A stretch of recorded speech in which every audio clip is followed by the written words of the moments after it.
Hi, I'm Alex Archbold, and I've been buying and selling antiques since I was 9 years old. From basements to scrapyards, I'll look just about anywhere I can to find lost antiques and collectibles. And sometimes I'll go big and buy everything. I never know what's going to happen or who I'm going to meet. This is our life, this is our adventure, and this is Curiosity Inc.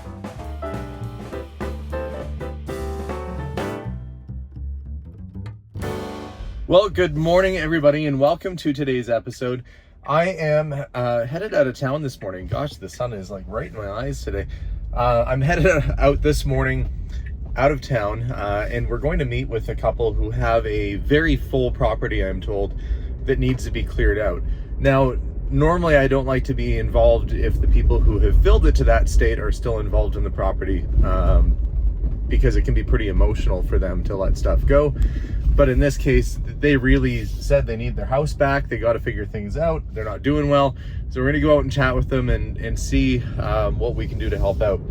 But should be an interesting adventure. I'm not sure what to expect. It's also my first, one of my first longer trips in the Tesla that we picked up. So I'm planning my charges out. Like planning out very sparse gas stations, but once you get the hang of it, it's not so bad. Anyway, hang in there for today's episode. Should be kind of an interesting one. Let's go see what they've got going on. Let's go.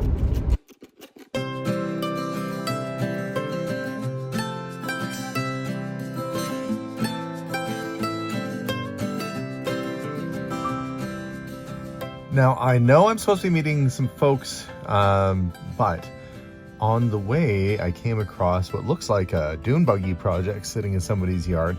And then you drive just a little bit further, and look, there's an Edsel, and a Santa Claus. But look, there's an Edsel. The car nearly tanked forward. Well, I shouldn't say that. It was just a big flop. They put so much money into designing that car, and they were unveiling its upright grille. And people were hugely disappointed and thought it was an ugly duckling. It's not a, in retrospect, it's not a terrible looking car. And I guess it's not a bad car. That one might need a wheel. He's also got a moto ski, an old Skidoo. There's neat stuff sitting around here. But alas, I'm not here to buy an Edsel, or am I? Keep focused, Alex, keep focused. Okay, I am here. I don't know if I'm going to be allowed to film the outside of the house right now, but I can see they've got a lot of stuff. It's basically over top of the lawn, the garage door's open, there's stuff everywhere. Unfortunately, kind of a typical situation when somebody collects a little too much, you run out of room in a hurry. But let's go meet these folks. We'll go inside and we'll see what we can do. Yeah, I have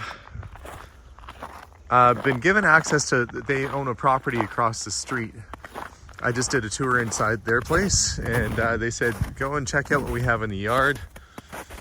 They've got this big RV sitting here. It was probably a very expensive RV when it was new. Got the key. Apparently there's a shop in the backyard here. I don't know. Let's see if the key works. No, that must not be the right key for that. To try another one. All right, success. And what do we have? Well, doesn't really look like a whole lot of collectibles or anything in here. It's too bad. This is probably a nice RV. The RV itself could be cleaned or renovated, I'm sure. Looks like there's been mice in here. Almost looks like somebody's was camped out in here or living in here for a while. Definitely mice. Doors falling off. Still clothes in the closet. And then a fairly big bed. This thing needs a major overhaul.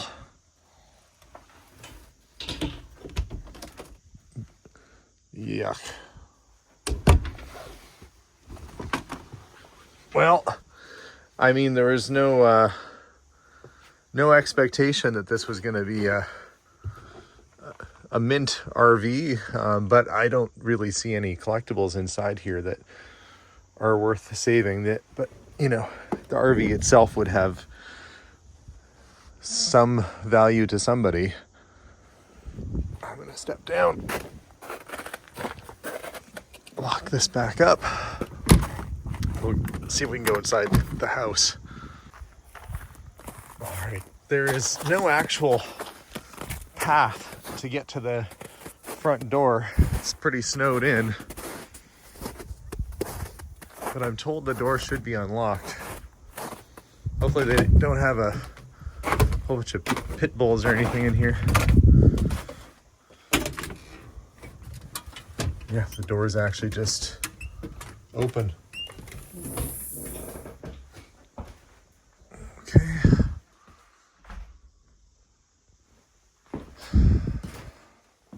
Looks like somebody kept a dog in here. He was chewing at the door trying to get out. Or trying to get in.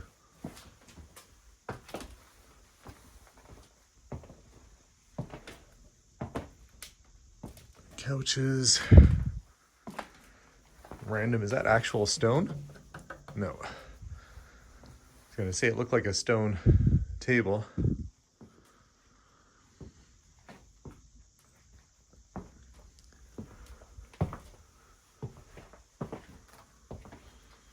Table saw. Still food on the shelves.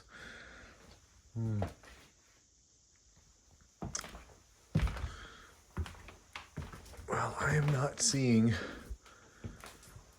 too much. Beehives. A lot of hives. And liquor bottles and stuff.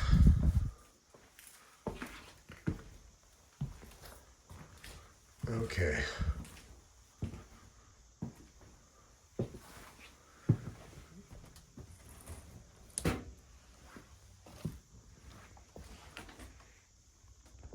There's a mattress propped up against the door.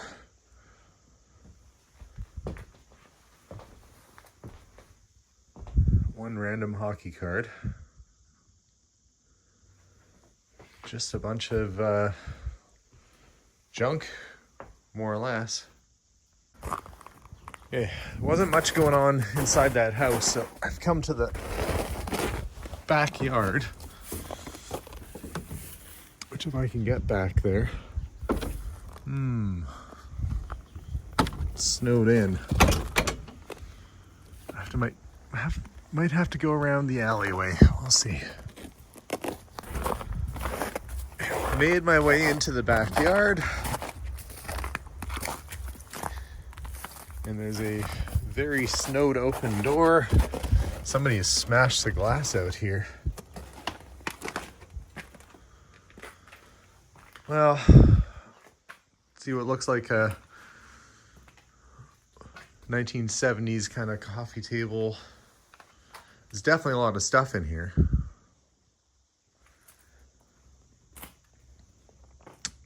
Give you the full view. Garage is pretty packed. Oh, I see a sewing machine down there.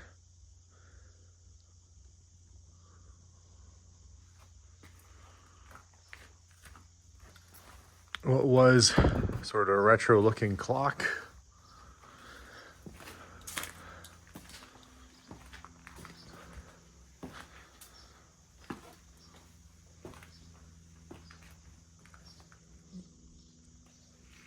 I'm just looking for something for anything.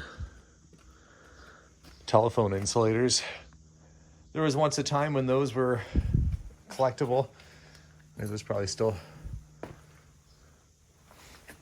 some people that collect that stuff.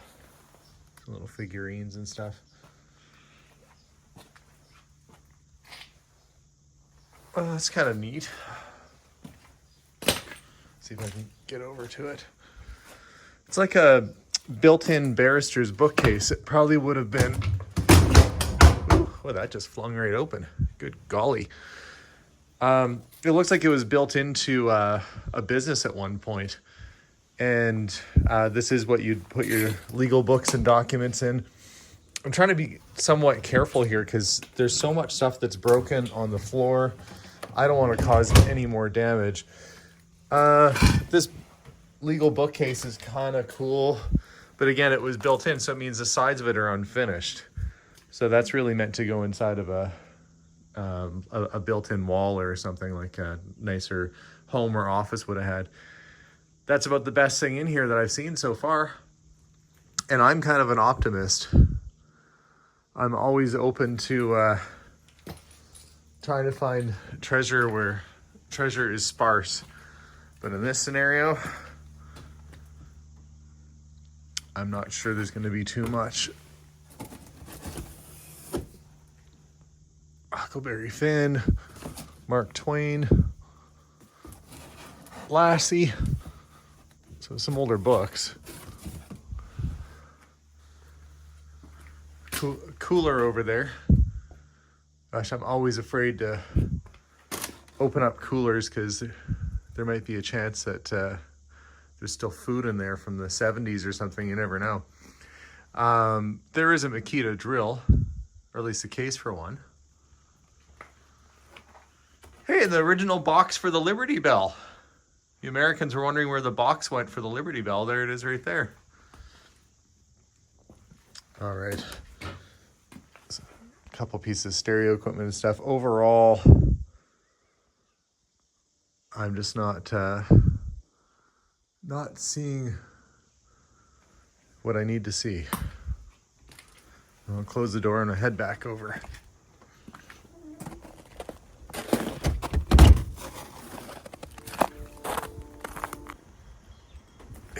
Just having a little walkabout in the garage that's next to the house. You got a toolbox, bicycle, the world's smallest lawnmower, satellite dish. There are some saws and some equipment, but it's so full. I don't know when the last time the garage door was closed, but hey, it's fake table grapes. Oddly, somebody would probably buy that. Out of all the things in here, the fake table grapes are probably the thing that somebody would buy if they were all cleaned up. You know, back in the day when your grandma would have like rubber grapes for some reason sitting in the middle of a table? Does it look like a bountiful feast? With the world's biggest glass grapes. Okay. Hey, there's a quad there and a tractor. A few little things, but I'm going to knock on the door. Well, after doing a walkthrough of the property, and I didn't film the inside of their actual house, it was very full. Very nice people, and I feel for their situation. They've gathered so many things over the years, and now their health has started to fail, and they're unable to keep up with cleaning or to even get rid of it. Now that they're in the frame of mind that they want to get rid of everything, they don't have the health or the mobility to do so, nor family members that can come help either. So they are definitely stuck in a bad situation, and my heart definitely goes out to them.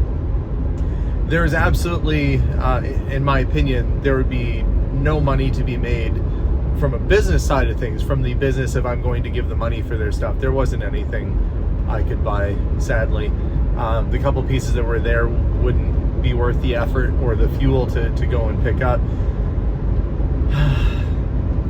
In my heart, I just want to help them. And I just want to get their property cleaned up, the other property cleaned out. It looked like they had people that were, maybe squatting in there at some point. So not a great situation. They need money. They need to get stuff gone. But I don't know that that's the right place for me to interject myself. So I don't think anything in there is going to work for me this go around, but I do wish them well. And I did try and give some advice on what they could do to try and get things moved along. The RV, the motorhome that was there, it's trashed on the inside. Apparently it runs and drives fine. But, it's going to need a tremendous amount of work. Totally fixed up, it's maybe worth $7,000 to $9,000 somewhere in there on a really, really good day because it's an older unit, if that. So even if you got it for a couple $1,000, you'd have to put more than that into it just to renovate the interior. So again, it wasn't really anything for me to pick up. However, I did hear that the old car, the Edsel, might come available for sale because the neighbor that owned it passed on. So who knows, maybe there'll be an Edsel in my future. But beyond that, sadly, nothing for me there today. So I appreciate them having me out, and if they're watching this episode, I do truly wish you nothing but the best with getting your property cleared out. But for me, it's just not going to make sense right now. But guys, thank you very much for watching today's video. We'll see you all soon, and as always, bye for now.